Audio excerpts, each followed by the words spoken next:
Olá, tudo bem? Eu sou o professor Diego Andrades, o Diegueira, professor de matemática aqui do curso Sazambuja. Nesse vídeo a gente vai fazer a correção da prova da EPCAR, Escola Preparatória de Cadetes do AR. Lembrando que essa prova é para ingresso, então, no ensino médio aí da aeronáutica. Bom, antes que a gente comece, agradeço muito a audiência de quem está nos acompanhando aqui no canal, interagindo com a gente. Se tu está vendo esse vídeo pela primeira vez e ainda não te inscreveu, te inscreve aqui no nosso canal do curso Sazambuja, ativa o sino para receber as notificações e assim tu vai ficar em dia com os teus estudos aí para as instituições militares, certo? Vamos começar então essa correção. Primeira questão da prova, né? Que na verdade aí é a questão número 17 pela ordem da prova, certo? Uma agência de turismo fez um levantamento para apurar a faixa etária de um grupo de N pessoas que se interessaram por determinada viagem. No registro das idades dessas pessoas, em anos, foram utilizados exatamente N números inteiros positivos, e entre esses números foi observado que 10 eram múltiplos de 8, 12 eram múltiplos de 4 e 8 eram números primos. Vejamos. Bom, é correto afirmar que o número de divisores positivos do N, então nós temos que achar o N e determinar quantos divisores positivos ele possui. Vamos tentar matar essa charada aqui, né? Eu peço que tu tome cuidado que um número que é múltiplo de 8, automaticamente, peraí que eu não coloquei aqui a canetinha aqui pra gente. Aqui, pronto. Então, agora sim. Um número que ele é múltiplo de 8, ele automaticamente é múltiplo de 4, né? Então, quando a gente diz que 10 números eram múltiplos de 8, inevitavelmente eles também são múltiplos de 4. Portanto, quando a gente vai para a segunda informação e lê que 12 números eram múltiplos de 4, a gente está novamente citando os 10 da informação anterior, apenas trazendo dois novos números. Então, dessas duas informações, saem ao todo apenas 12 números distintos, porque os 10 de cima estão dentro dos 12 de baixo, tá bom? Bom, e se esses números são múltiplos de 4, galera, nenhum deles é primo, nenhum, certo? Porque um número que é múltiplo de 4 não tem como ser primo. Então a terceira informação nos traz 8 novos números, tá? 8 eram primos. Então são 8 novos números. Sendo assim, nós temos aqui um total de 20 números. O nosso N, portanto, é 20. Feita essa descoberta, né, analisando aí as características dos números naturais, dos números primos, dos múltiplos, agora vamos para uma outra decisão, que é o número de divisores positivos. Para fazer isso, tem aquele macete, que é fazer a decomposição em primos, organizar os primos que apareceram e anotar os expoentes que eles trouxeram na decomposição, pega os expoentes que apareceram, adiciona uma unidade em cada um deles e multiplica os resultados obtidos. 6. Esse é o número de divisores. Portanto, a resposta da questão é letra B, tá bom? Vamos então para a questão número 18, continuar aqui a resolução. Considere os números A, B e C, dados em forma de potência, potências absurdas, né? Não dá para calcular o resultado delas, e assinale a alternativa correta. E as alternativas estão fazendo o quê? Estão colocando uma relação de ordem entre esses números, querendo que tu estabeleça qual é o maior de todos, qual é o menor de todos e qual é o intermediário entre eles. E não vai dar para fazer isso resolvendo, né, galera? Porque são números absurdos, né? Muito grandes. O que a gente pode fazer? A gente pode tentar deixar eles ou com a mesma base ou com o mesmo expoente. Isso vai facilitar a comparação entre eles, mesmo sem saber o resultado da potência, tá? As bases não conversam muito entre si. Embora a base 4 e a base 2 conversam, né? E eu poderia, por exemplo, trocar o B por 2 na 2, que é 4, na 100. E esse 2 de dentro multiplica o 2 de fora, ficaria 2 na 200. O que já me mostra, né, que o B é maior que o C. É uma conclusão interessante, né? A boquinha está sempre para lá, então deixa eu botar o B aqui e o C aqui. O B tem que ser maior do que o C. Então eu risco essa alternativa. As outras permanecem, né? O B é maior que o C em todas elas.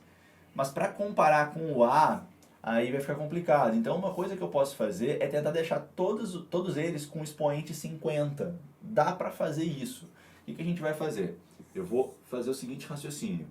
No caso do B, eu vou trocar o meu expoente 100 por 2 vezes 50. E aí eu vou me utilizar dessa propriedade famosa, que é fazer o seguinte, ó. Vou colocar o 2 para dentro do parênteses e deixar o 50 lá fora. E vou fazer 4 ao quadrado, que é 16. Então olha só que interessante. 16 na 50. Já dá para ver que o B é maior do que o A, porque 16 na 50 com certeza vai dar um resultado maior do que 11 na 50.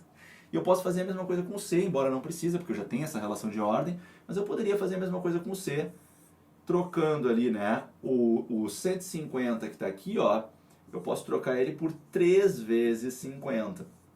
E aí seguir os mesmos passos da etapa anterior. Coloco o 3 pertinho do 2, o 50 lá fora, e faço a potenciação 2 na 3, que dá 8.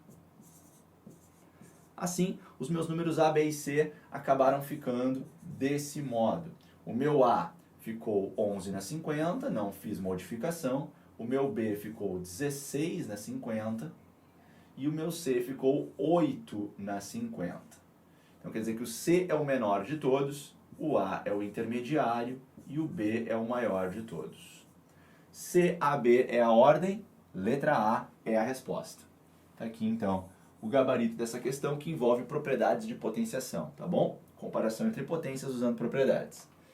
Então vamos para a próxima questão, questão número 19. Vamos ver o que nós temos aqui, aparentemente uma questão de geometria plana. Na figura, E e F são, respectivamente, pontos de tangência. Vejamos ali o E e o F, ok? Inclusive já está ali demarcado o ângulo reto, né? Quando a gente traça o raio no ponto de tangência. Das retas R e S com a circunferência de centro O e raio R. D é um ponto de tangência do segmento BC com essa mesma circunferência. E AE mede 20 centímetros. Então, de A até E mede 20. Lembrando que, quando a gente tem um ponto externo e traçamos as duas tangentes, elas ficam com o mesmo tamanho. Tá bom? Então, cuidem com isso. Muito bem. O que ele quer da gente? Ele quer o perímetro do triângulo ABC achurado em centímetros. Olha só que interessante. Ele quer o perímetro desse triângulo. Vejam só o que a gente pode fazer. Eu vou chamar esse segmento aqui, ó, de X. E eu vou chamar esse segmento aqui de Y. Olha que coisa interessante. Eu vou repetir uma informação que eu acabei de dar para vocês. Sempre que eu tenho um ponto externo a uma circunferência e a partir desse ponto eu traço as duas tangentes, elas têm o mesmo comprimento. Por isso, o 20 apareceu aqui e apareceu aqui também. Percebam uma outra coisa. Eu vou chamar esse carinha aqui de A e esse aqui de B, tá? Então percebe que A mais X é 20 no meu desenho. Percebe também que B mais Y também é 20. E, obviamente, se eu somar toda essa galera, né? Obviamente, A mais B mais X mais Y, se eu somar todo mundo, vai dar 40. Mas agora, volta naquela informação geométrica que eu te dei. E olha para esse ponto B. Vocês concordam comigo que o ponto B é um ponto externo à circunferência. Se ele é um ponto externo, as duas tangentes que ele proporciona àquela circunferência precisam ser do mesmo tamanho. Se eu chamei esse cara de X, eu tenho que chamar esse aqui também. E agora olhando para o ponto C, que também é um ponto externo àquela circunferência, as duas tangentes têm que ter o mesmo tamanho. Portanto, se essa tangente eu chamei de Y, eu preciso ser coerente e chamar essa também. Qual era a pergunta mesmo? A pergunta era o perímetro do triângulo ABC. Ora, o perímetro do triângulo ABC, com as letrinhas que eu fabriquei aqui para melhorar nossa comunicação, o perímetro ficou A mais X mais Y mais B. Ora, exatamente isso, exatamente 40. Numa linguagem talvez um pouco mais simples, é como se eu tivesse quebrado essa linha e trazido ela para cá, né? e tivesse quebrado essa linha e trazido ela para cá. E essa quebra é justa pelo fato das tangentes serem do mesmo tamanho. Então acaba que um 20 dobrou-se até aqui e o outro 20 dobrou-se até aqui. Os dois 20 cobriram o perímetro do triângulo e 20 mais 20 dá 40. Por isso nossa resposta é a letra C. Muito bonita a questão, bem criativa. Se você nunca viu uma parecida com essa, realmente é um pouco difícil de resolver sozinho. Mas agora que você abre uma oportunidade maior, por isso que é importante acompanhar as resoluções aqui do nosso canal. Questão número 20, vejamos. João, ao perceber que seu carro apresentara um defeito, optou por alugar um veículo para cumprir seus compromissos de trabalho. A locadora, então, lhe apresentou duas propostas de locação. Plano A. Nesse plano, tu paga um valor fixo de R$50 e mais R$1,60 por quilômetro rodado. Plano B, tu paga um valor fixo maior, R$64, mas paga menos por quilômetro, R$1,20. Beleza. João observou que para um certo deslocamento que dava K quilômetros, uma certa quantidade de quilômetros, era indiferente pegar o plano A ou o plano B, porque os dois davam o mesmo valor final, tá? O mesmo valor final. A pergunta é, esse número K é um número racional que está entre quais dessas opções dadas nas alternativas? Vamos tentar ir atrás desse número K. Bom, como é que eu calcularia o valor pago no plano A? Valor pago no plano A. Ora, o valor pago é R$50 mais K vezes, vamos botar o K aqui, que vai ser o número de quilômetros, K vezes de 1,60. Qual seria o valor pago no plano B? Seria R$64 mais K vezes de 1,2, porque eu pago 1,2 a cada quilômetro. Para eu achar esse K, eu preciso que o preço seja o mesmo, né? Eu quero que o preço pago no plano A seja o mesmo preço pago no plano B, e isso irá ocorrer quando eu tiver essa equação aqui, né? 50 mais 1,6K igual a 64 mais 1,2K. Vamos tentar resolver? Bom, vou passar 1,2K para o lado esquerdo, subtraindo, e vai dar 0,4K. Vou passar o 50 para o lado direito, subtraindo, e vai dar 14. O 0,4K eu vou trocar ele por 4 sobre 10. E vou simplificar por 2, transformando isso aqui em 2 quintos. Esse 2 ainda pode ser simplificado com esse 14, gerando aqui um 7, né? E aí, pessoal, bom, eu passo o 5 multiplicando e o meu K deu 35. Bom, 35 está na letra D, né, galera? Ficou fácil demais, deixa eu ver se eu não errei nada aqui. 0,4, 14, 4 sobre 10, que é 2 quintos. O 2 simplifica o 14, fica 1 e fica 7, está tudo certo. Então o nosso K é 35 e nossa alternativa certa é a letra D para a questão número 20. Certo? A questão não foi tão difícil assim. Questão número 21, vejamos. Nos gráficos abaixo estão desenhadas uma parábola e uma reta, que representam as funções reais f e g, definidas por, né, f uma parábola, então tem x ao quadrado, e g uma reta, então não tem x ao quadrado. Analisando cada um desses gráficos, né, e as suas expressões ali com as incógnitas a, b, c, d, e, é correto afirmar necessariamente que... Então vamos ver qual dessas afirmações ela é necessariamente verdadeira, ela não corre risco de ser falsa.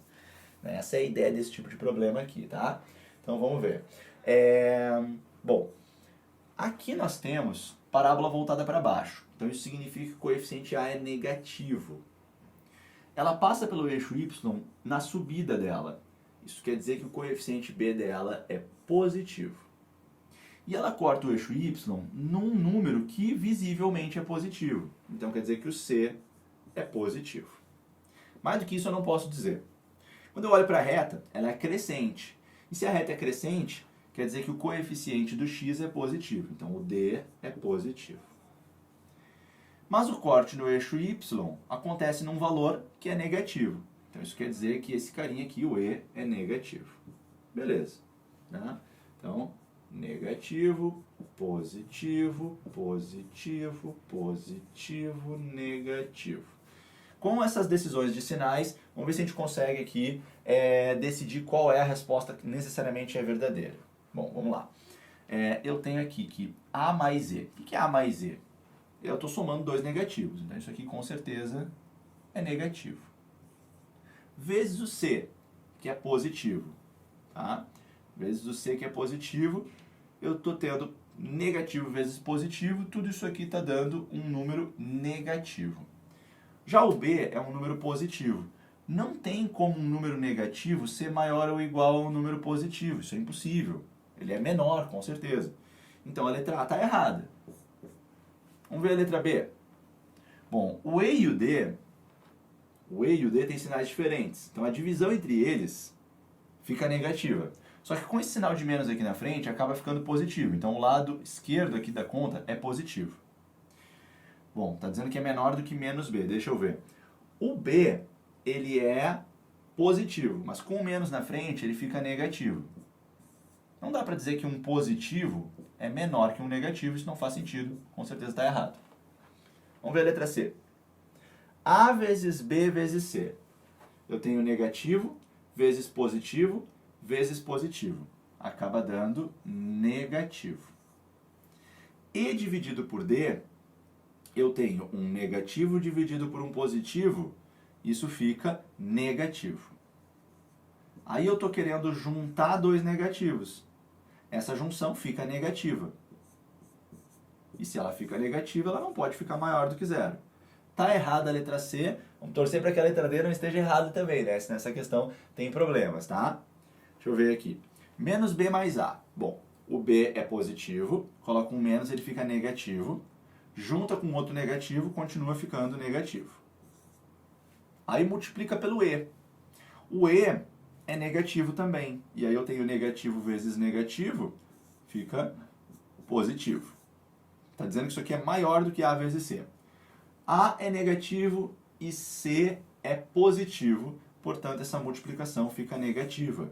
Então eu tenho um número positivo maior que um número negativo e isso é correto. Ok, a letra D está falando a verdade, ela é sempre verdadeira. Então a questão 21 tem como resposta a alternativa D. Certo, pessoal? Vamos então para a questão número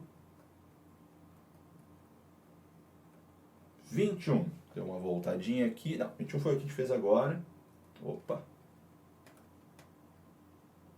22, agora sim. No concurso CPCAR foi concedido um tempo T para a realização de todas as provas. Língua portuguesa, matemática, língua inglesa, inclusive marcação do tempo de resposta, tá? Não disse que tempo é esse, mas é um tempo chamado de T.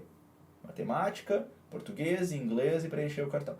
Um candidato gastou 1/3 do tempo T com as questões de português, 25% do tempo restante, do tempo que restou com a prova de inglês, e aí resolveu as questões de matemática, empregando 80% do tempo que ainda restava para ele.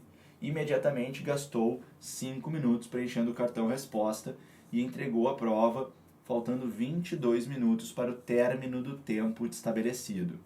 É correto afirmar que o tempo T em minutos é tal que, e aí tem que encaixar ele num desses intervalos. Vamos trabalhar isso então. Bom, ele começou fazendo a prova de português, de língua portuguesa, e na prova de língua portuguesa ele empregou 1/3 do tempo. Nesse momento, o que restou para ele são 2/3 do tempo.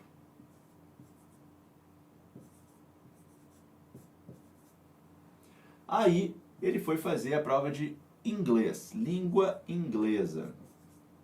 E nesse momento, ele empregou 25% do tempo restante.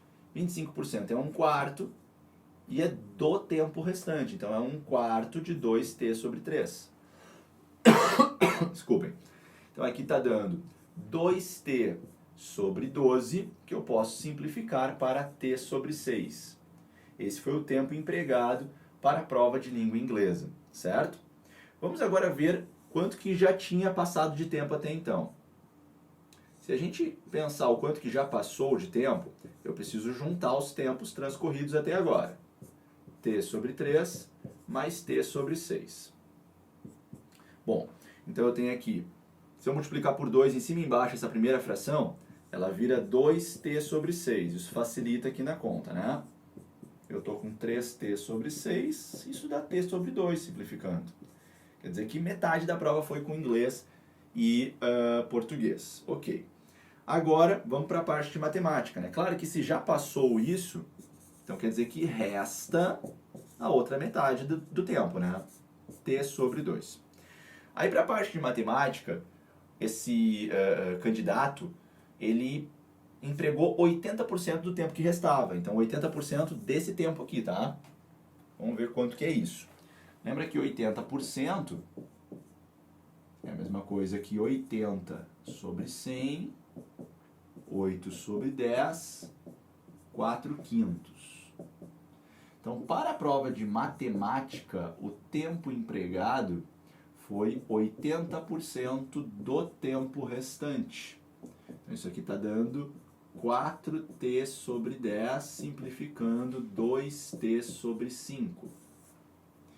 Muito bem. Agora vamos fazer o seguinte raciocínio. Se eu juntar os tempos para língua portuguesa, língua inglesa, na verdade essa conta já foi feita, essa conta aqui deu t sobre 2. E agora juntar com matemática, bom, eu tenho que juntar aqui 2t sobre 5. Vamos fazer um MMC aqui, divide pelo de baixo, multiplica pelo de cima. Eu estou concluindo que para fazer essas três provas, o tempo empregado foi 9 décimos. 9 décimos de t. Isso quer dizer que após a prova de matemática, o tempo que restou para preencher o cartão e acabar o tempo da prova foi um tempo de t sobre 10, 1/10 do tempo. Só que a gente também vai conseguir descobrir quantos minutos isso equivale, né? Por quê? Porque ele falou pra gente que ele gastou 5 minutos para o cartão e ainda sobraram 20. Quer dizer que quando ele terminou a prova de matemática, 5 mais 22, 27, ainda faltava 27 minutos para encerrar o tempo total da prova. Essa quantidade que faltava, esses 27 minutos... meu negócio está com um problema aqui. Esses 27 minutos... Deixa eu ver se eu consigo voltar aqui. Passei. Eles correspondem a 1/10 do tempo total. Então eu tenho que 27 minutos corresponde a 1/10 do tempo total. Ora, multiplica por 10, então, né? Para tu ter 10 décimos, tu vai descobrir que o tempo total, então, ele é um tempo de 270 minutos. Era isso que a gente precisava para concluir essa questão, porque a pergunta era essa, né? O tempo T. E se nós estamos com 270 minutos, a única alternativa que nos serve é a letra D, tempo maior ou igual a 260. Certo, pessoal? Questão 22, então, está assim resolvida. Vamos ver, então, a próxima. Questão número 23. Considere os círculos abaixo de centro O e raio 4R, cujos diâmetros são divididos em 8 partes iguais, os diâmetros ali, né, na divisão, tá? Então, se o raio é 4R, né, o diâmetro é o dobro, o diâmetro é 8R, cada pedacinho, né, são 8 partes, cada pedacinho é um R, portanto, né.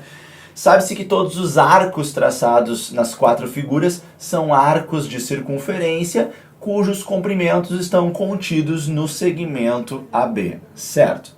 E aí nós temos 4 regiões ali, sobre as áreas S1, S2, S3 e S4, que estão aí destacadas nas figuras 1, 2, 3 e 4 nesta ordem. Qual é a relação correta que elas mantêm entre si, dentre essas informações aqui sugeridas pelas alternativas? Vamos tentar calcular, né? Pelo menos em termos de R. Então, para a figura 1, eu vou calcular aqui a área dela, que eu vou chamar obviamente de S1, mas eu vou calcular da seguinte forma.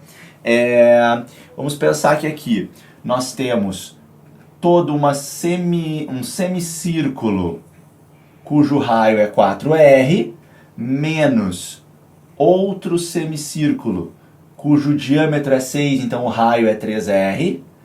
Esse vai ser subtraído do primeiro. E ao fim, vamos acrescentar este pequeno semicírculo de raio R. Portanto, nosso cálculo é π que multiplica 4R ao quadrado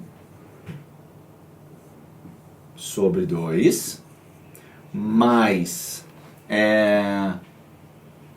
π que multiplica 3r ao quadrado sobre 2 e mais π que multiplica r ao quadrado sobre 2. Portanto, a área S1 está dando πr ao quadrado sobre 2. Aqui no primeiro vai ser um 16. Aqui não é mais, né? Aqui é menos. 16 menos 9, isso vai dar 7. Com mais 1, isso vai dar 8. Certo? É isso aí. 8 sobre 2, o que na verdade acaba dando 4πr ao quadrado aí, a primeira área, a área S1. Vamos calcular agora a área S2. Para a área S2, a estratégia pode ser a seguinte. Eu pego este semicírculo, cujo diâmetro dele é 6r, portanto o raio é 3r, subtraio este outro semicírculo, cujo diâmetro dele é 4r, portanto o raio 2r. Aí eu pego ele aqui, né? E então aqui eu tiro esse pequenininho, certo? Na verdade, o que a gente poderia pensar é o seguinte, não precisa tirar esse aqui, né? Eu poderia apenas encaixar esse aqui dentro. E aí ficaria apenas esse pedacinho em branco. O resto tudo ficaria pintado, né? Então eu tiro essa parte fora porque ela passou para cá. E assim eu posso perceber que o que eu tenho aqui é um semicírculo de raio 3R diminuído de um semicírculo de raio R. Vamos ver se cabe aqui esse cálculo, né? Então a gente tem π sobre 2. O primeiro raio, que vai ser o raio grande, é 3R. Então vai acabar dando 9R ao quadrado, menos o pequenininho, que é πr ao quadrado. Sobre 2, evidentemente. Então isso aqui está dando 8πr ao quadrado sobre 2, o que dá 4πr ao quadrado. Percebam que nós já estamos encontrando a área 1 igual à área 2, certo? Bom, isso não nos diz muito ainda, mantém todas as alternativas ainda válidas. Vamos pensar nas outras, né? O desenho 3, ele permite um raciocínio muito tranquilo, porque a gente pode pegar todo esse semicírculo, tirar ele daqui e colocar ele aqui dentro, fazendo com que um pedaço da nossa resposta seja este semicírculo. Simetricamente, a mesma coisa pode acontecer aqui do outro lado. E sendo assim, eu também quero esse outro semicírculo, e esses dois semicírculos são idênticos. Bom, então eu posso ignorar esse e trabalhar com apenas um semicírculo. Quer dizer, um círculo inteiro, né? Então eu tenho um círculo inteiro cujo raio é 2R. E se o raio é 2R, a área vai acabar dando 4πr ao quadrado. Ou seja, a área 3 também está dando 4πr ao quadrado. E até então eu estou concordando com toda esta igualdade tripla aqui, né? Nós temos o S1, o S2 e o S3, essas três primeiras áreas iguais. Bom, com isso a gente pode já eliminar a letra B, né? E pode eliminar a letra D, que fala que não seriam iguais, né, a essas áreas aí. Falta a 4, vamos dar uma olhada nela. Na 4, certamente não podemos dizer que a 4 ela é igual a 3. Por quê? Porque na 3 nós temos esse preenchimento aqui, bem como esse preenchimento, bem como esse e esse. Enquanto isso, na 4, todos esses que eu destaquei estão vazios. Isso faz com que, com certeza, a área 4 seja menor do que as demais áreas, tá? Agora, o quanto que ela é menor, isso ainda não estou conseguindo te dizer com clareza. Então vamos agora olhar o que sobra de alternativas, né? A letra A acaba de cair fora, ou seja, precisa ser a letra C a resposta, a não ser que essa questão tenha problemas e deva ser anulada. E a letra C, né, se a gente passa esse 2 para cá multiplicando, a gente percebe que uma outra análise que pode ser mais leve é que a área 2, né, a letra C está dizendo que a área 2 ela é igual ao dobro da área 4. Bom, ou o que estava escrito é que a área 4 é a metade, né, da área 2. Então a área 4 acabaria dando, em vez de 4πr ao quadrado, acabaria dando 2πr ao quadrado. Uma forma da gente verificar isso é lembrar que a gente já calculou toda essa área grandona, incluindo as partes brancas, e ela deu 4πr ao quadrado. Resta tirar as partes brancas. E as partes brancas, na verdade, são 4 semicírculos, ou seja, acaba sendo 2 círculos, né, cujo raio é R. Então, a parte que estaríamos tirando para a área 4, né, da parte que nós já tínhamos calculado, é 2πr, fazendo com que realmente o que sobreviva para a gente é 2πr ao quadrado, o que acaba sendo certamente a metade da área 2. Então a letra C é a nossa resposta correta. A questão não é tão difícil, mas acaba nos roubando tempo, né? Um pouco demorado. Vamos para a questão 24. Vejamos aqui. Simplificando as expressões A e B, nas quais o y é maior que o x e ambos são positivos, é correto afirmar que, e aí cada alternativa apresenta aí uma relação entre os resultados das expressões A e B. Vamos tentar simplificar aqui um pouco essas expressões, em especial a expressão A, né? A expressão B até não está tão complexa, mas a A está. Então vamos trabalhar na expressão A, né? Na expressão A, então, o que a gente vai poder fazer aqui? Bom, eu vou começar trabalhando ali com o MMC. Então eu tenho 1 menos y ao quadrado sobre x ao quadrado vezes x ao quadrado. E na parte de baixo, estou falando da expressão A, tá? Na parte de baixo ali, eu vou elevar ao quadrado aquela subtração, lembrando que fica quadrado do primeiro, menos 2 vezes o primeiro vezes o segundo, e mais o quadrado do segundo. Além disso, já tinha esse termo ali, né? Então eu vou colocar ele aqui, pronto, e aí eu consigo esse cancelamento, tá bom? Bom, na parte de cima, eu nem vou fazer MMC, eu mudei de ideia, eu vou fazer uma distributiva. Porque essa primeira multiplicação é óbvia e essa segunda multiplicação vai apenas cancelar com o de baixo. Fica bem prático, então, de perceber que a minha expressão A, na parte de cima da fração, acabou se transformando em x ao quadrado menos y ao quadrado. Ao passo que na parte de baixo, o que sobrou após o cancelamento foi x mais y. Essa é a minha expressão A nesse momento. Agora percebe que no nosso numerador dessa fração, nós temos uma diferença entre dois quadrados. E uma diferença entre dois quadrados é um produto notável muito comum nessas provas militares e em provas mais exigentes, né? E esse aqui, então, super tradicional nessas provas. O que a gente pode fazer com esse produto notável? A gente pode transformar ele em produto da soma pela diferença. Aí a gente não pega os números ao quadrado, a gente pega eles antes de serem elevados ao quadrado. A vantagem de fazer isso é que a multiplicação vai nos permitir esse cancelamento. E vai nos mostrar que a expressão A, então, ela é igual a x menos y. Relembra uma coisa importante comigo, né? Ele avisou pra gente que o x é maior do que o y é maior do que o x. Isso faz com que essa expressão seja negativa, tá? Isso é uma coisa interessante de a gente deixar anotado, né?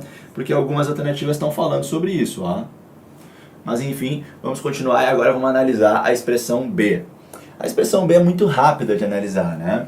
Nós temos que a expressão B, ela é x ao quadrado menos xy sobre 2x.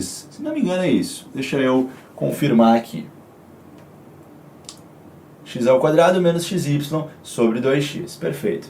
Então aqui o que a gente pode fazer é colocar o x em evidência na parte de cima dessa fração. Ele vai multiplicar x menos y.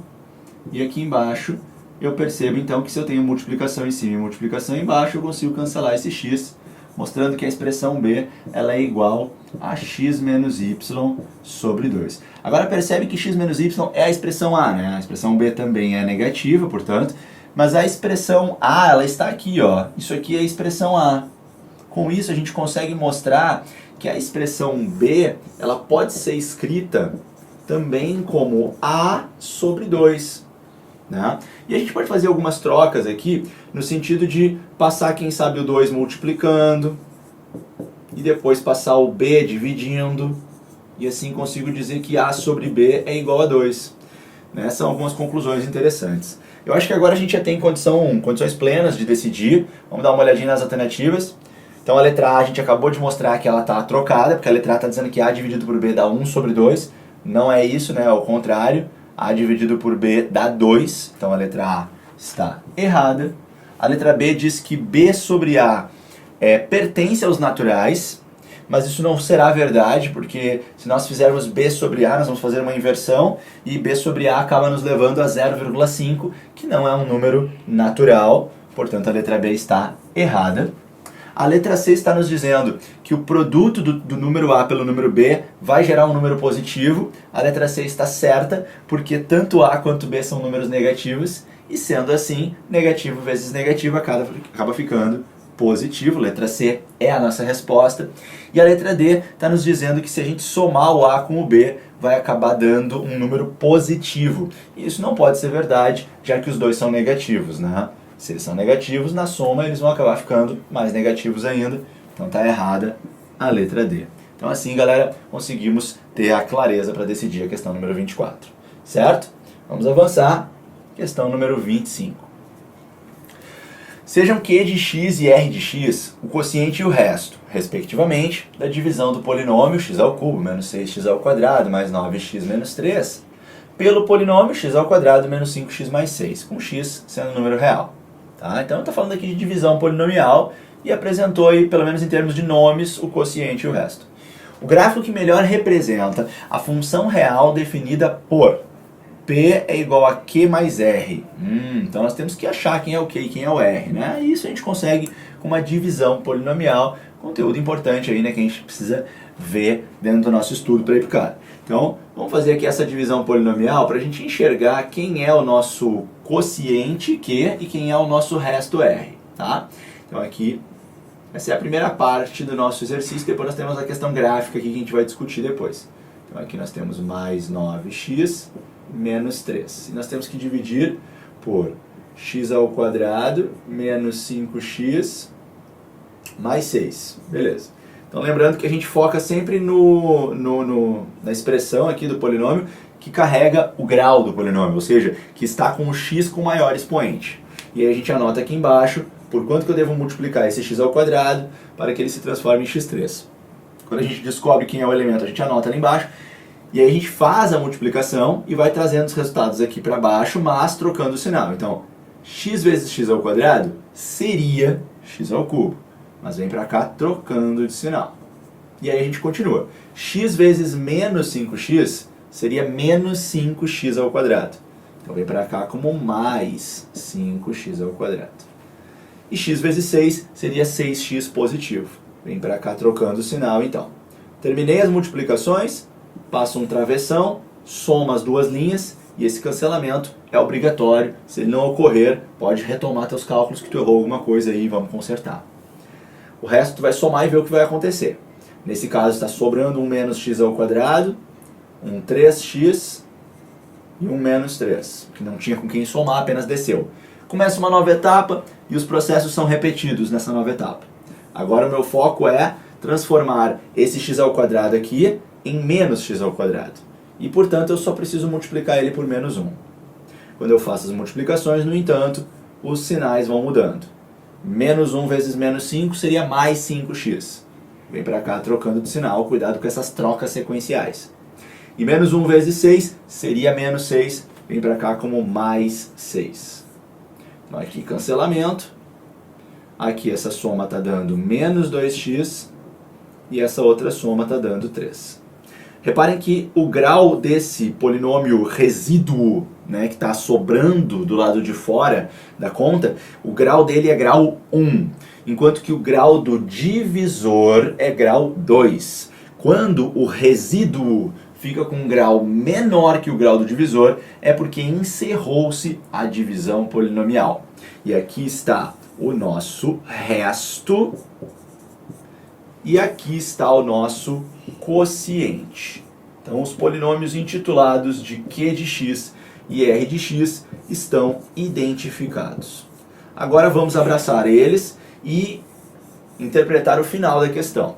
A questão pede que nós analisemos aqui um novo polinômio batizado de P de x e construído a partir da soma de Q com R.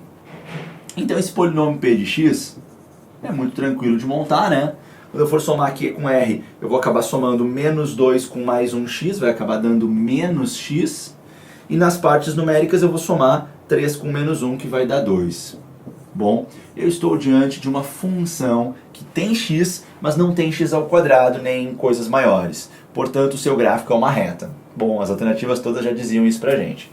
Agora, eu posso observar que como o coeficiente de x é negativo, essa reta ela é decrescente. Bom, isso elimina letras D e letra B, tá?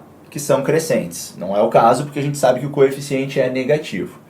A prova final que falta pra gente é o segundo coeficiente, que é o número ali que aparece solto, somando ou subtraindo, que nesse nosso caso é 2, e esse número indica pra gente o local do corte no eixo Y, no gráfico. Então, se aquele valor ali é 2, é porque o gráfico tem que atravessar o eixo Y, a reta, num valor positivo. O que ocorre na letra A, portanto, é a nossa resposta, e não ocorre na letra B. Na letra B, o corte no eixo Y é feito num valor negativo. Então, a letra C está fora, a letra A é a nossa resposta. Fechamos a questão número 25 dessa forma. Beleza? Vamos para a próxima, então. Sobre a equação 2 sobre x mais raiz de 2 menos x ao quadrado, mais 2, mais... É muito parecido, né? Reparem que só mudou esse sinal aqui, ó. Igual a x, respeitando sua validade no universo dos números reais, analise as afirmativas. Ela possui duas raízes irracionais, ela não possui raízes negativas, ela possui conjunto solução com um único elemento. A partir dessas três afirmações, o que a gente vai decidir aí? Todas verdadeiras, todas falsas, só uma é falsa, só a 3 é verdadeira. Vamos identificar. Para a gente poder tomar alguma decisão, o caminho mais assim convidativo é tentar resolver essa equação. Vamos tentar fazer isso então, né? E aí uma sugestão que a gente pode fazer aqui é um MMC ou uma racionalização. Ambos os casos são boas ideias, tá? Eu vou fazer aqui um MMC para a gente poder fazer uma coisa que talvez assuste um pouco mais e tirar um pouco desse medo de vocês. Como é que eu vou fazer MMC entre esses troços tão estranhos aí, né? Bom, quando eu tenho que fazer MMC entre dois denominadores para lá de malucos, eu só coloco um do lado do outro. Então eu tenho x mais a raiz vezes x menos a raiz. Tá? Aí não te esquece daquela frase decorada da escola que é importante, é útil, ajuda, né? Os numeradores precisam ser refeitos da seguinte forma. Divide o novo denominador pelo antigo e o resultado tu multiplica pelo antigo numerador. Quando eu dividir esses dois carinhas pelo que já estava lá, vai sobrar o outro. Então vai dar isso aqui vezes 2, tá? 2 que multiplica x menos 2 menos x ao quadrado, né? Veio menos. Aí tem esse mais aqui da conta, né? Para eu trazer o próximo. Só que vai acabar acontecendo a mesma coisa, né? Eu vou pegar esses dois aqui, né, os dois parênteses, vou dividir pelo antigo denominador, vai cancelar, vai ficar o primeiro denominador para multiplicar por 2, certo? Então vai acabar aparecendo esse aqui, ó, que tem o sinal de mais antes da raiz. Beleza. Tá, agora vamos trabalhar um pouquinho mais essa expressão aqui. Percebe que na parte de cima, se tu fizer uma distributiva, olha só que legal que vai acontecer, né? Numa distributiva na parte de cima, tu vai ter 2x aqui e aqui também. Então tu vai ter 4x. Só que daí tu vai ter esse primeiro 2 que multiplica menos a raiz, então vai dar menos 2 vezes aquela raiz. Só que no ladinho lá tu tem um 2 que multiplica a raiz positiva, então vai ficar mais 2 vezes a mesma raiz. E olha que coisa agradável, a raiz foi embora, o nosso numerador ficou apenas sendo 4x. Muito bem. Depois, na parte de baixo da conta, nós temos um famoso produto notável, que é a soma pela diferença. Sempre dá quadrado do primeiro menos quadrado do segundo. E quando a gente fizer o quadrado do segundo, vai cortar a raiz. Então vai ficar só o miolo dela saindo ali de dentro. Tá? E aí nós vamos ter, então, o x, acho que é isso, né? O x ao quadrado menos o quadrado, menos a raiz, vai acabar ficando x ao quadrado menos 2, menos x ao quadrado. Menos menos vai dar mais. Então, estamos com 4x em cima, e embaixo estamos com 2x ao quadrado, porque somou, menos 2. Tudo isso igual a x, certo? Bom, agora então, temos aqui a possibilidade de simplificar por 2. Deixa eu pegar uma tela nova aqui que ficou apertado, né? Então, era 4x dividido por 2x ao quadrado menos 2 igual a x. O que a gente pode fazer? A gente pode colocar um 2 em evidência na parte de baixo e assim a gente consegue cancelar aquele 2 lá de baixo, né? Dividir. Nossa equação está 2x dividido por x ao quadrado menos 1 igual a x. Bom, eu vou pegar esse carinha aqui e vou passar para lá multiplicando. E aí eu vou ter 2x é igual a x ao cubo menos x. Agora eu vou trazer esse 2x para o lado de lá para ficar só o zero de um dos lados da igualdade, tá? Então ficou x ao cubo menos 3x igual a zero. Muito bem. E agora, então, aqui eu tenho uma equação de terceiro grau, nós não estamos acostumados a resolver, mas a gente consegue colocar um x em evidência e transformar essa equação numa multiplicação que é igual a zero, que é muito útil para a gente. Tá? Muito bem. Aí o que a gente vai fazer? Cada fator dessa multiplicação aqui gera para a gente uma resposta, né? Inclusive dá até para fatorar essa expressão, olha só que legal essa ideia, dá para trocar aquele 3 dá para trocar por raiz quadrada de 3 ao quadrado e interpretar isso aqui, ó, como uma diferença entre dois quadrados.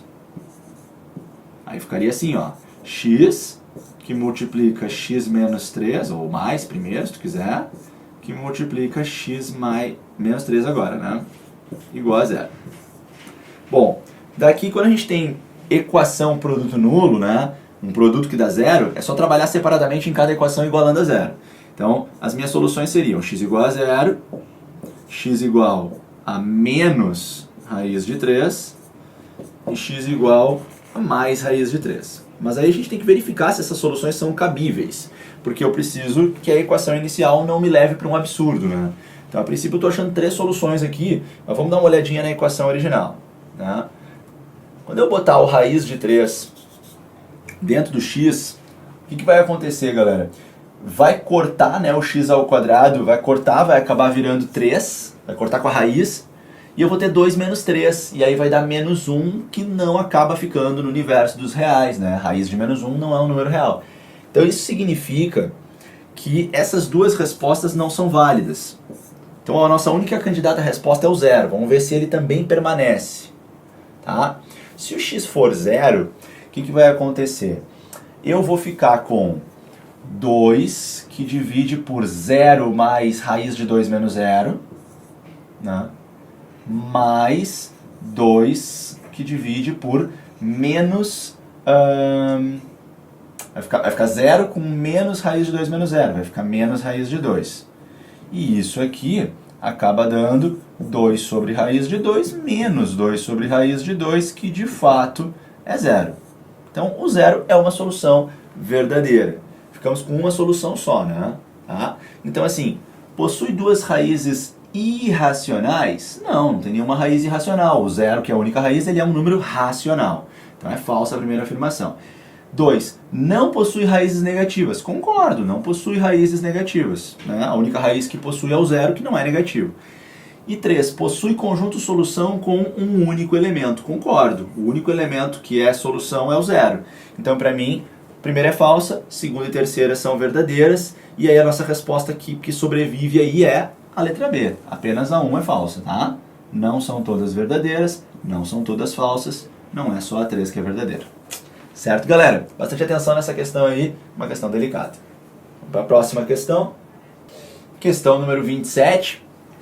Um grupo de N alunos sai para lanchar e vai a uma pizzaria. A intenção do grupo é dividir igualmente a conta entre os N alunos, pagando cada um deles P reais. Entretanto, 2 destes alunos vão embora antes do pagamento da referida conta e não participam do rateio. Com isso, cada aluno que permaneceu teve que pagar P mais 10 reais. Sabendo que o valor total da conta foi de 600 reais, marque a opção incorreta. Tá? Então o valor total é 600. Nós temos P reais como cota inicial e P mais 10 como cota final que cada aluno vai pagar com a saída daqueles dois, né? E eram N pessoas. O que a gente pode escrever aqui para conseguir tomar a decisão melhor? E muita atenção, né? Que é para escolher a alternativa errada, portanto, 3 delas falarão a verdade e uma estará errada. Vamos fazer alguns cálculos antes. A gente pode fazer a seguinte construção. N alunos, cada um deles pagando P reais, pagariam a conta. Porém, saindo 2 alunos, são N menos 2 alunos, cada um deles pagando P mais 10 reais. E assim conseguiriam pagar a conta, claro, cada um pagando um pouco mais, né? Bom, aí o que acontece? Eu posso fazer uma distributiva aqui porque eu tenho um sistema, né? Se a gente fizer uma distributiva aqui, olha como é que vai ficar a equação de baixo, né? A gente vai acabar tendo NP mais 10N menos 2P e menos 20 igual a 600. Cuidado que esse NP ele é o próprio 600, né? Como a gente pode ver aqui na primeira equação, então isso aqui vai cancelar com isso. Nós ficamos com a equação 10 vezes N menos 2 vezes P menos 20 igual a 0. Só que daí é uma equação que tem 2 incógnitas. Então vamos pegar a primeira equação e vamos isolar uma delas, tá? Quem sabe aí eu vou isolar o N e vou dizer então que o N ele é igual a 600 sobre P. A gente pode fazer isso se quiser, é claro. E aí nós estamos usando o método da substituição, um método muito comum em resolução de sistemas de equações. Eu vou pegar então esse isolamento que eu fiz e vou fazer a substituição na outra equação que está aqui agora, nesse momento. Então no lugar do N eu vou colocar 600 sobre P. Vai ficar 10 que multiplica 600 sobre P. Menos 2P, menos 20, igual a 0. Tá. Aí o que dá para fazer? Dá pra gente, claro, multiplicar aqui, né? Vai ficar 6.000 sobre P. Mas o importante é que eu tenho que tirar esse P daqui. Então, como esse P ele é uma quantidade de dinheiro, não pode ser zero, eu vou multiplicar toda a equação por zero, tá? Por zero não, por P, desculpa. Né? Não poderia multiplicar se fosse zero. Então, eu vou multiplicar por P toda essa equação. E aí, multiplicando essa equação por P, eu vou conseguir cancelar esse P aqui. Então, aqui embaixo vai ficar apenas 6.000. Só que aí vai acabar transformando esse carinha em 2P ao quadrado e esse aqui em menos 20P. Tá, esse aqui também é multiplicado, mas como é zero não vai mudar. Dá para dar uma simplificada nessa conta e dividir todo mundo por 2. Eu até prefiro dividir por menos 2 para não ficar com esse termo negativo. Eu gosto de deixar positivo o termo que carrega a letra ao quadrado. Então eu vou dividir toda essa equação por menos 2 para deixar as coisas mais simples, tá? Vamos fazer isso na próxima tela. Eu vou acabar ficando com P ao quadrado. Aí eu tinha menos 20P, então vai ficar mais 10P. E aí eu tinha 6.000, vai ficar menos 3.000. Igual a zero. Deixa eu confirmar aqui. Eu dividi todo mundo por menos 2. Então eu dividi por 2 e troquei sinal. Ficou menos 3.000, ficou 10P e ficou P ao quadrado. Perfeito. Tá? E aí essa equação que surge pra gente é uma equação quadrática, portanto tem 2 respostas. Sobre a letra P, que significa pra gente a quantidade inicial que cada um iria pagar, né? Vamos tentar resolver essa equação. Eu vou tentar aqui, de repente, some produto da seguinte forma, né? Eu preciso de uma multiplicação que dê menos 3.000, então um tem que ser positivo e o outro tem que ser negativo. E eu preciso de uma soma que dê B com sinal trocado, né? Menos B sobre A, tem que dar menos 10. Bom, então aqui deve ser 50 e 60, que tem uma diferença de 10 unidades. Tem que ser então menos 60 e 50. Percebe que dá certinho, ó. Matamos a charada. Tá? Bom, claro que o P não pode ser menos 60, não faz sentido as pessoas pagarem na pizzaria menos 60 reais. Então a única resposta coerente pra gente é 50 reais era o valor da cota inicial, certo? Esse era o valor que cada um iria pagar inicialmente. Bom, é fácil de perceber então que o número de pessoas era 6 no início.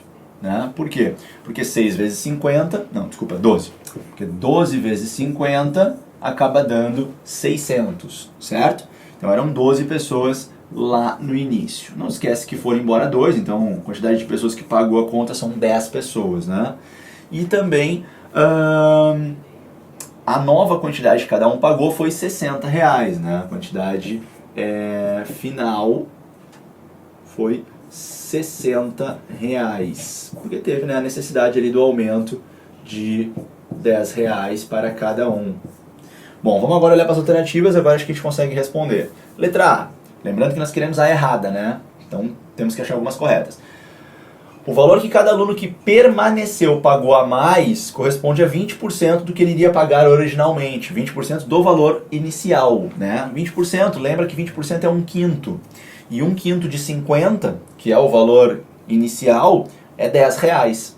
Então, realmente, o valor que cada um foi pagar a mais é R$10 e é 1/5 do valor inicial, ou seja, é 20%. Então, a primeira afirmação está certa, não é a resposta a ser marcada, porque nós estamos buscando a errada. Letra B.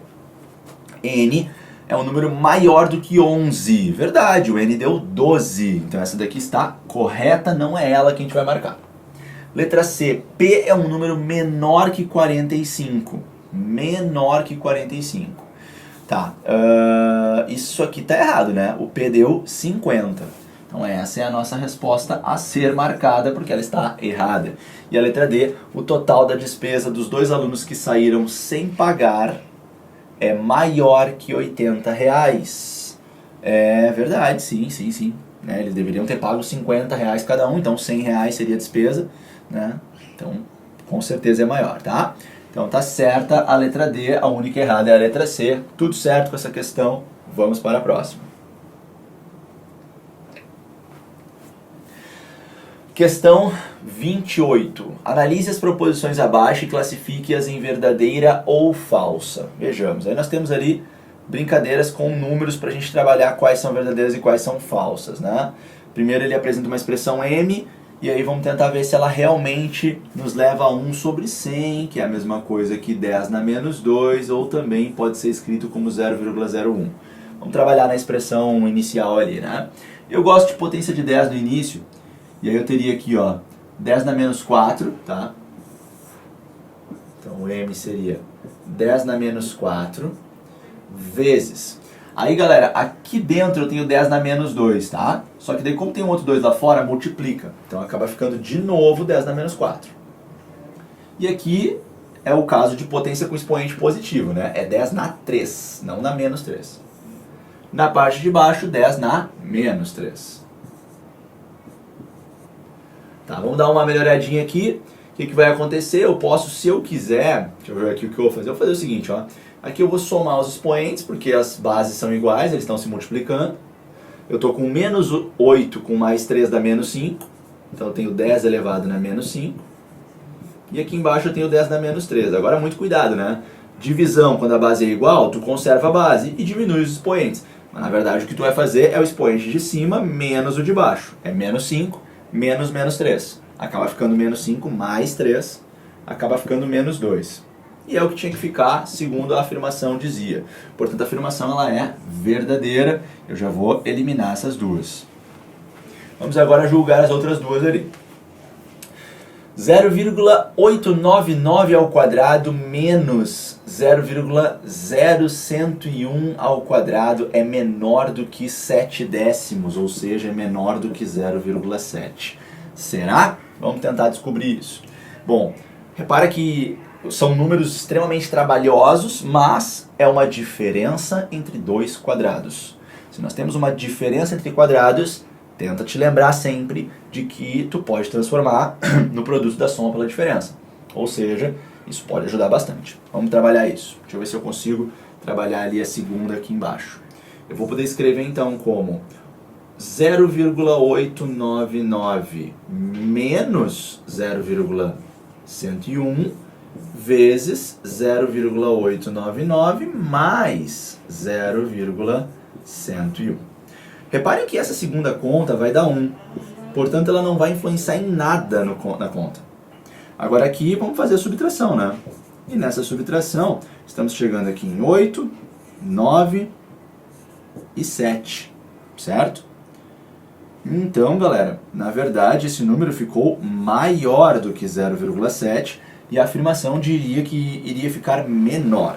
Então a afirmação ela é falsa. Vejam como foi fácil a questão, usando aqui produto notável. Finalmente a terceira, apesar, né, nós sabíamos que a segunda ia ser falsa, né? Vamos agora para a terceira que vai definir a situação. Aí a gente tem aqui na terceira que observar que a gente tem expoente dentro e expoente fora do parênteses e eles se multiplicam, né? E percebam que as multiplicações que irão ocorrer novamente remontam esse famoso produto notável aqui, só que agora a gente vai fazer ele pelo caminho contrário, né? A gente vai transformar ele numa subtração entre dois quadrados, ok? Então o que vai acontecer aqui? A gente vai fazer aqui a distributiva, né? Mas não precisa fazer a distributiva, vai dar quadrado do primeiro menos quadrado do segundo. Quando fizermos o quadrado do primeiro, vai dar 2. Menos o quadrado do 1 vai dar menos 1, que vai dar 1. Então, na verdade, vai ficar expoente 1, vai ficar simplesmente esse 2 dentro dessa raiz. Tá? Então, eu vou ter simplesmente raiz de 2. Vezes. Te liga que esse 4 aqui pode sair da raiz agora mesmo, tá? Então, vai acabar ficando 2 fora da raiz. Aí, essas duas raízes encostam uma na outra, ou seja, vira uma raiz quarta. Tá? E aqui vamos fazer de novo aquela historinha, né? A gente tem quadrado do primeiro, que vai dar 3, menos o quadrado do segundo. Isso aqui vai acabar dando 2 ao quadrado. Só que aí, né, galera, eu tenho uma regra de simplificação em que eu posso simplificar esses dois. Então isso aqui pode virar raiz quadrada de 2. E aí, olha o que acontece. Quando eu faço as duas raízes se multiplicarem, vai dar raiz de 4, que é 2. E 2 vezes 2 dá 4. Quer dizer que esse número é o número 4. Está dizendo que ele é irracional. Mentira, ele é racional, ele é o número 4. Então, essa afirmação é falsa. Ficamos com VFF, letra A, portanto, resposta correta para a nossa questão 28. Certo, galera? Então, aí está.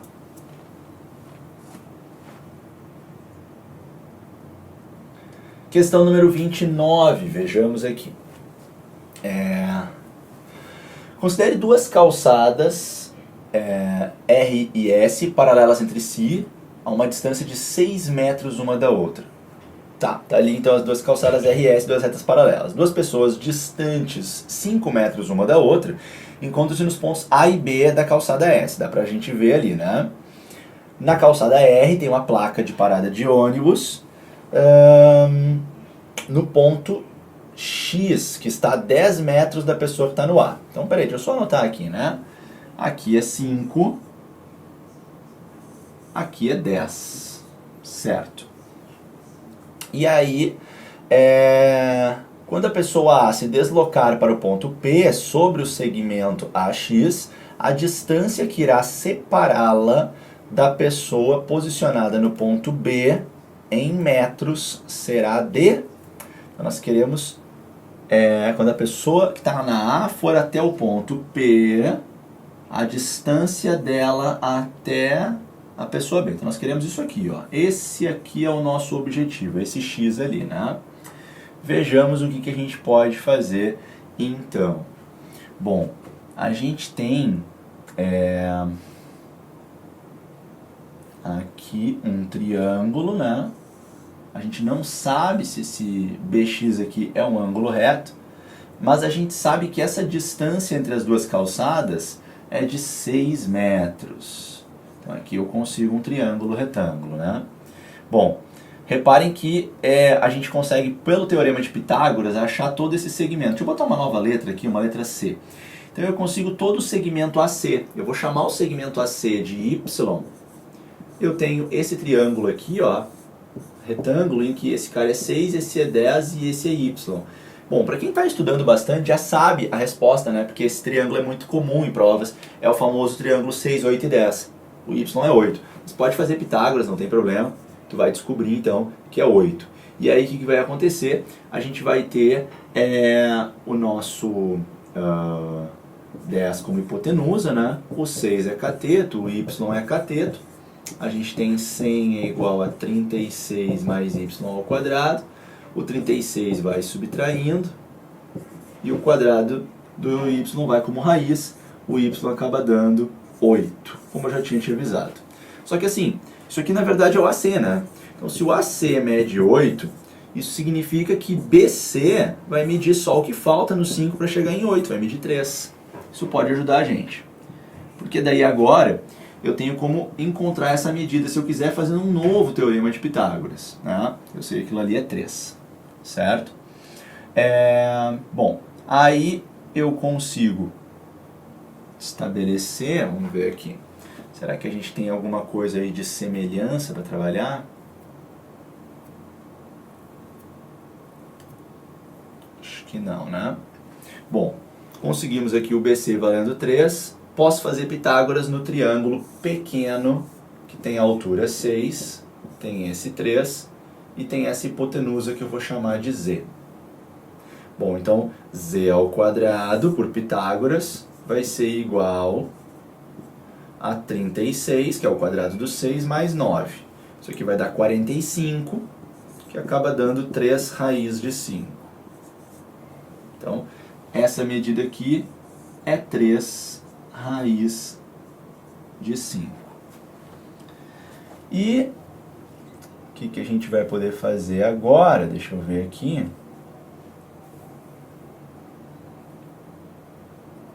A gente pode chamar esse aqui, sei lá, de W, esse aqui de 10 menos W, e fazer 2 Pitágoras aí para matar a questão. Vamos ver se a gente consegue? Ó, então vamos fazer assim, ó. Eu vou fazer um Pitágoras no triângulo, em que isso aqui é 3 raiz de 5, esse é x e esse é w, e outro Pitágoras eu vou fazer naquele triângulo que está encostado nele, né? Em que esse aqui é x, esse aqui é 10 menos w, e esse aqui, deixa eu me lembrar, a hipotenusa é 5. Estou falando do triângulo pequeno ali de baixo, tá? A hipotenusa é 5. Então vamos lá. Pelo teorema de Pitágoras, no primeiro triângulo, eu estou com o quadrado disso aqui, que é 45, e aqui eu tenho w ao quadrado mais x ao quadrado. No outro triângulo, eu estou com o quadrado do 5, que é 25, e aí eu estou com 10 menos w ao quadrado mais x ao quadrado. Se eu fizer a equação de cima menos a equação de baixo, né, se eu fizer uma menos a outra, 45 menos 25 dá 20, x ao quadrado menos x ao quadrado cancela, esse é o objetivo aqui, se livrar de uma letra. E aí eu vou ter w ao quadrado menos o resultado desse produto notável aqui que eu vou fazer ele agora, que vai dar 100 menos 20w mais w ao quadrado. Como esse menos aqui está antes dele, vai mudar o sinal de todo mundo. Então vai ficar w ao quadrado menos 100 mais 20w e menos w ao quadrado. Olha que legal. Os w ao quadrado se cancelaram. Se eu passar esse 100 para lá, fica 120. Se eu passar agora esse 20 do w dividindo, fica 6. Então o w é 6. Olha que questãozinha, né, demorada. E agora que eu sei que o w é 6, eu vou voltar na primeira desse sistema que a gente chegou. Então eu tenho que 45 é igual a 36, né, que é o w ao quadrado, mais o x ao quadrado. Passa para cá subtraindo, acaba dando 9, e o nosso x então é 3. Pronto. Conseguimos a nossa resposta, um pouquinho trabalhoso, mas saiu aí pra gente. E 3 está ali na letra A, gabarito então da questão 29. Certo, galera? Foi aí mais uma pra gente. Vamos para a questão número 30.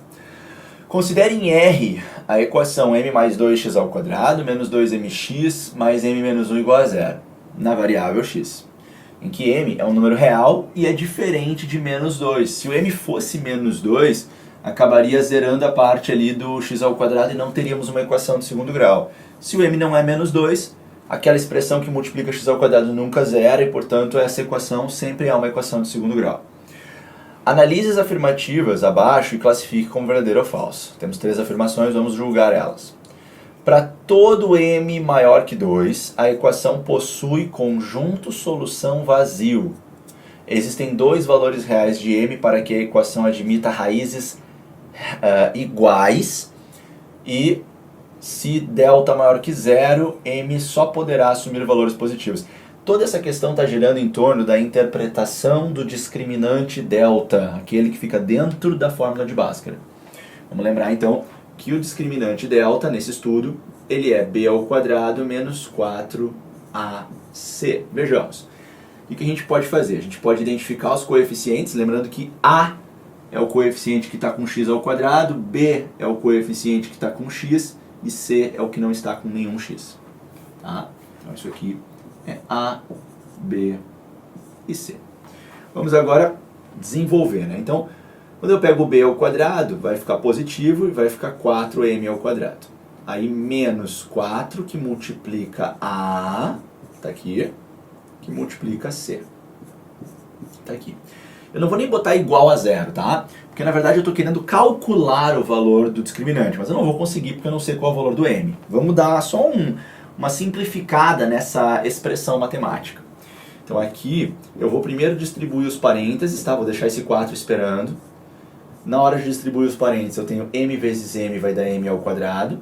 Aí eu tenho menos m com mais 2m, vai dar um m só, e menos 2.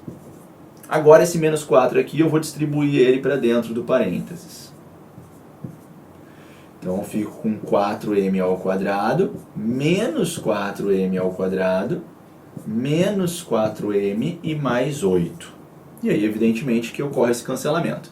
E eu consigo perceber que o meu delta, meu discriminante, ele é menos 4 vezes o valor de m mais 8. Agora vamos pensar nos sinais que essa expressão assume.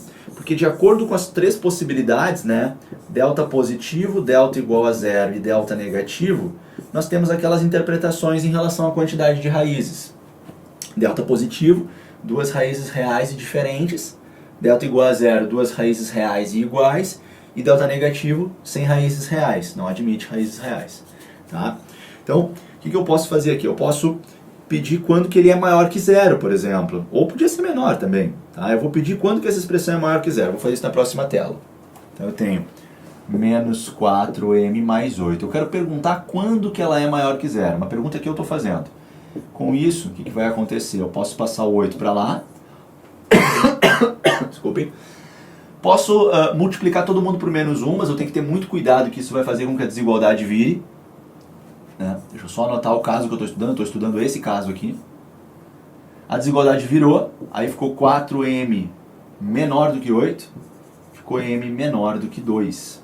Olha só o que a gente acabou de descobrir, que se o m, né, a nossa descoberta é, se o m for menor do que 2, então nós temos que o delta é positivo. O que isso significa?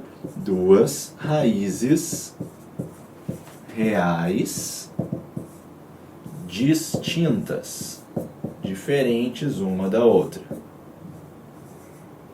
Tá? Se a gente tivesse botado o sinal de igual aqui, nós chegaríamos no 2 também.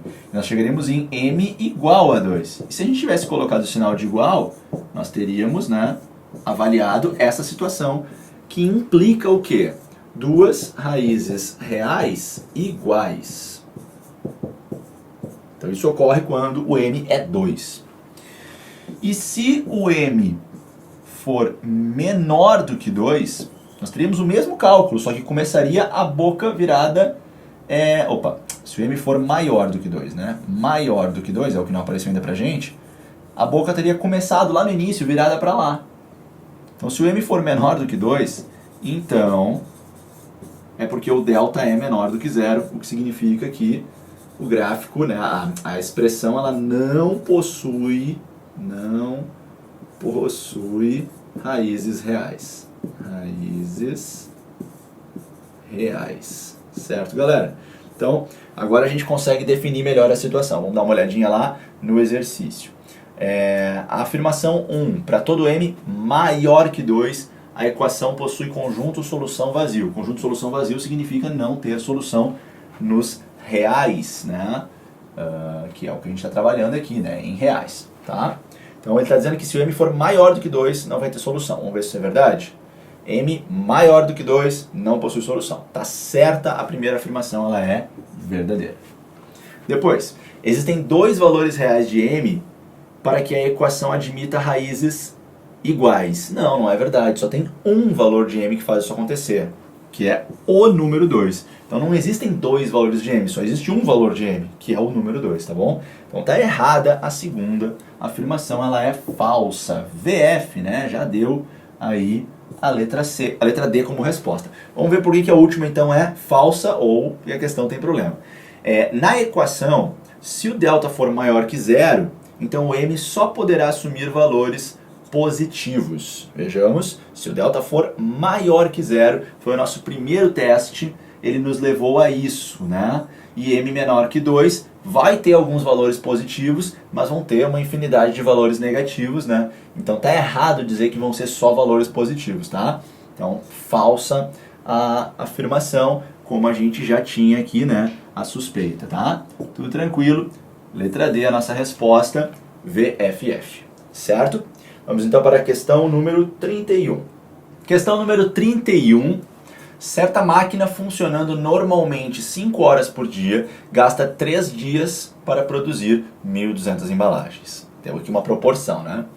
Atualmente, a máquina está com esse tempo de funcionamento diário reduzido em 20%. Então, falando do tempo de funcionamento diário, né? Reduziu 20%.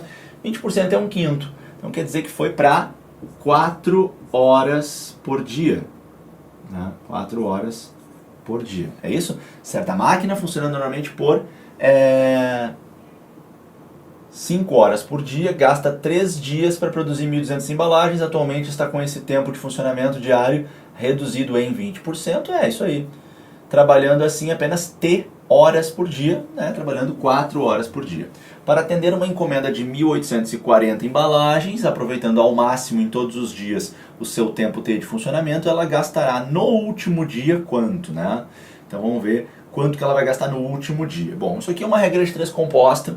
Uma boa forma de se organizar é a gente colocar numa tabela as grandezas envolvidas.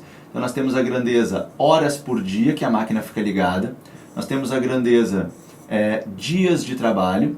E nós temos a grandeza quantidade de embalagens que devem ser produzidas ao todo, né? E aquelas duas situações clássicas, a primeira completa e a segunda faltando alguma coisa. Na primeira situação, nós temos então que foram necessários 3 dias para se produzirem 1.200 embalagens com um funcionamento de 5 horas por dia. Aí a gente foi avisado de que vai cair para 4 horas por dia o funcionamento, né? Reduziu 20%.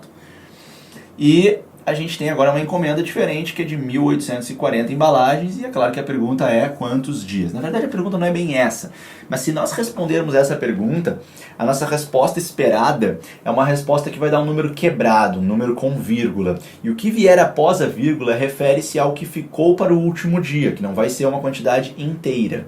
Aí a gente vai converter isso para minutos e conseguimos assim responder as alternativas conforme a pergunta, né? Quanto que ela gastará no último dia. Então vamos trabalhar nessa regra de 3. Minha sugestão para a regra de 3 é uma sugestão bem tradicional, bem conservadora, mas eu acho que ela é organizada, é boa de aplicar sempre, que é a seguinte sugestão. Vai pegar a grandeza que tem o x, vai transformar essa coluna numa fração e não vai mexer nessa fração em nenhum momento.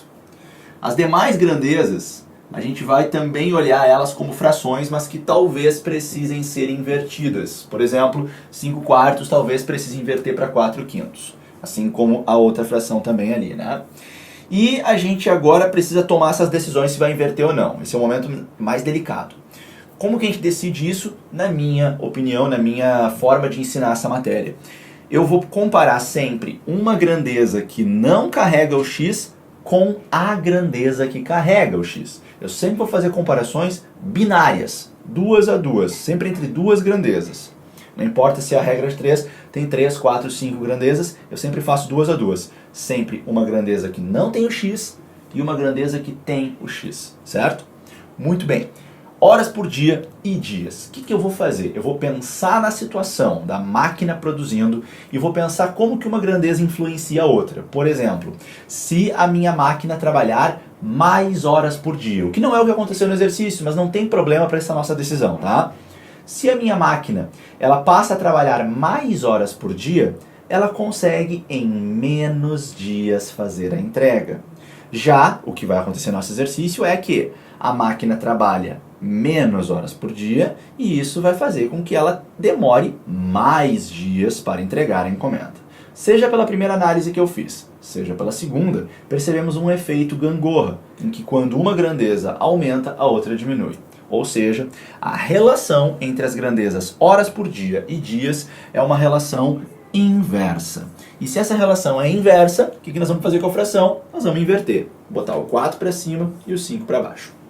Agora nós vamos repetir esse mesmo tipo de raciocínio, porém agora considerando a grandeza, quantidade de embalagens, né, tamanho da encomenda e dias necessários para entregar a encomenda. Nesse momento, nós não vamos discutir as horas por dia. Nós vamos fixar uma quantidade que não importa qual é, e nas duas comparações que faremos, a quantidade será a mesma. Então, considerando que a máquina vai trabalhar uma certa quantidade de horas por dia e não interessa qual é, pensa na quantidade de embalagens e no tempo para entregar. Quanto mais embalagens, mais tempo será necessário para fazer a entrega. Quanto menor for a encomenda, e menos tempo conseguimos entregar. Portanto, aqui a relação é direta. Uma aumenta, a outra aumenta na mesma proporção. Se a relação é direta, não é necessário, não devemos, inverter a fração, ou seja, continuo 1.200 em cima e 1.840 embaixo. Agora eu vou simplificar o que der. Aqui eu corto um zero. Aqui eu vou simplificar, deixa eu ver, por 2 fica 60 e fica 92.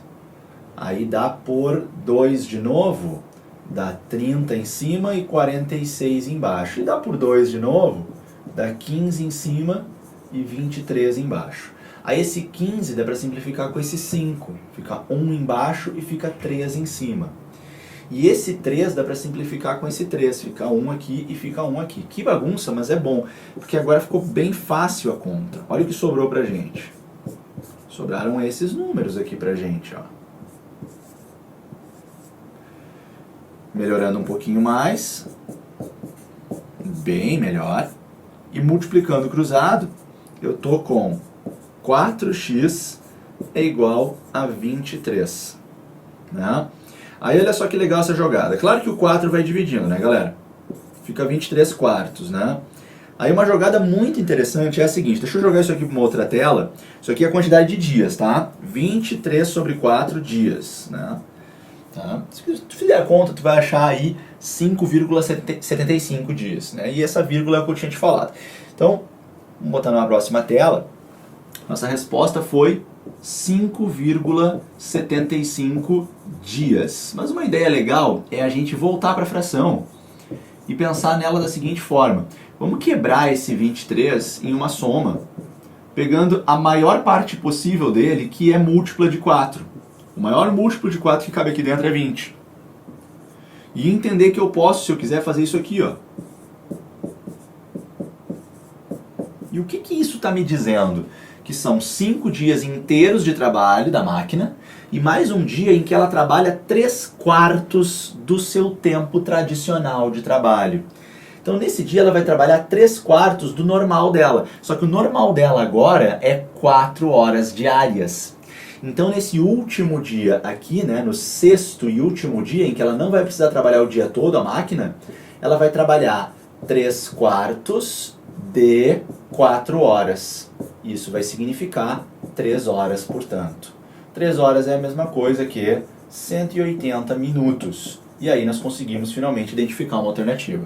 Tá bom? Então nossa resposta está ali na letra C. E vamos então para a última questão dessa prova, finalizar essa correção. Questão número 32. Na figura abaixo, tem-se que DF é um arco de circunferência cujo centro é E e o raio é DE, certo? Sabe-se também que ADE é um triângulo, certo? DE é paralelo com BC, excelente. BD é igual a 7. Deixa eu anotar isso aqui.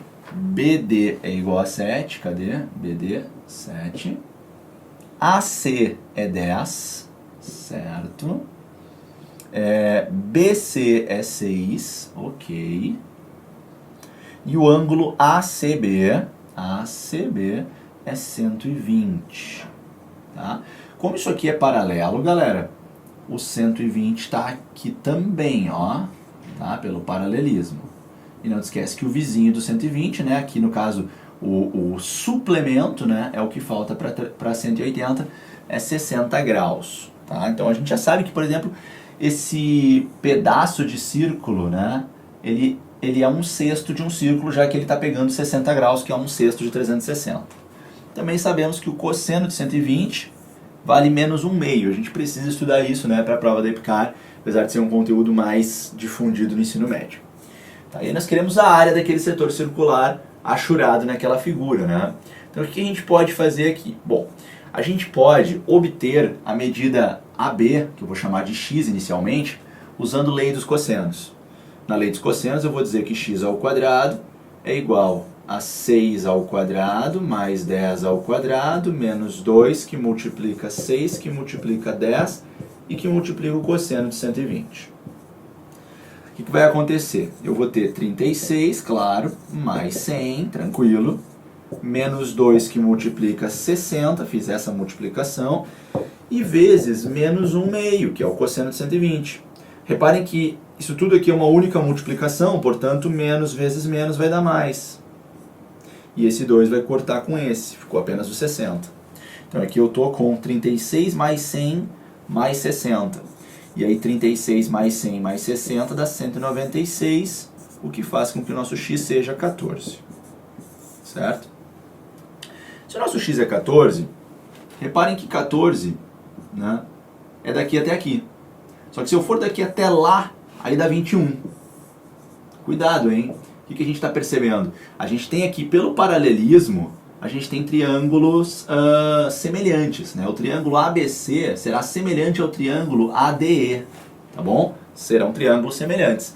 E aí, o que a gente consegue enxergar de semelhança?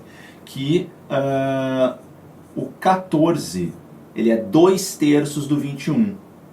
Então isso significa que o 6 será 2/3 do correspondente a ele, do raio. Né? O raio dele, então, é 9. Nossa, Diegueira, como é que tu fez tão rápido essa conta?